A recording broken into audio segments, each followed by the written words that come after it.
Yan. Good. So bago talaga tayo nagpapatakbo, nagpapagalaw, sitting position muna, ayusin. Tinaas ni ma'am ng konti, finorward ng konti.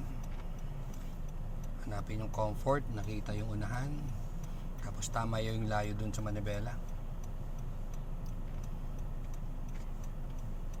Hawak ka sa manibela ma'am, 9 o'clock and 3 o'clock. Medyo malapit-lapit. Higa mo lang ng konti itong likod mo. Konti lang.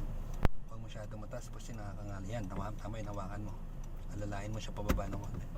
Taas mo naman ng konti, masyadong mababa. Ihilahin mo naman yan.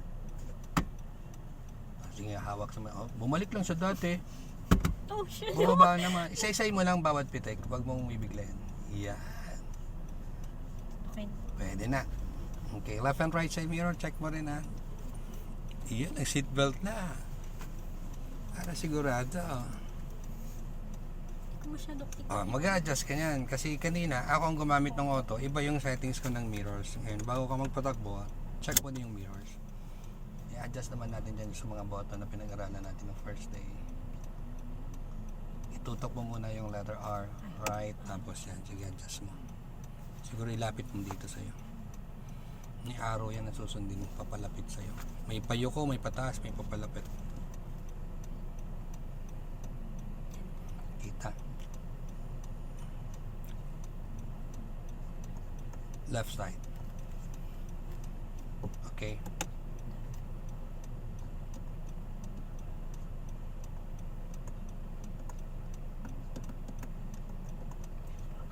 Rear view. Ayos. Ready na. So naka-seatbelt na. Okay, kung magpapatakbo na tayo, tingin sa malayo, tingin sa likod, bago mo pagalawin yung sasakyan at mag-signal ka, nandilipat ka naman ng left. Off hazard. Check mo sa unahan kung walang sasakyan. Check mo sa likuran kung walang sasakyan. Saka mo pagalawin si city. Pwede ka rin mag-signal, nalilipat ka naman ng left. Nag-adjust po ulit siya ng side mirrors. Sige lang. Yan ang pre-start routine natin.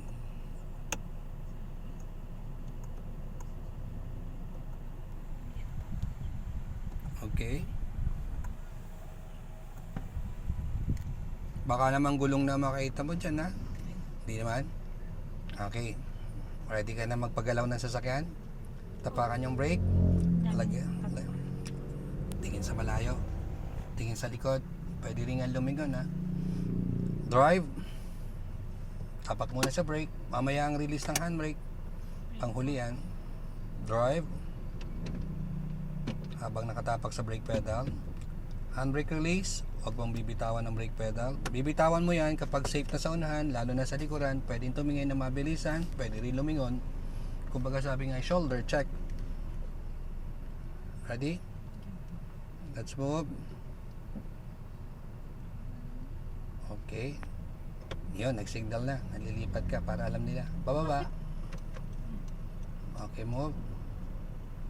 Alright. Ayan, dahil straight na, pwede ka na mag-accelerate ng konti.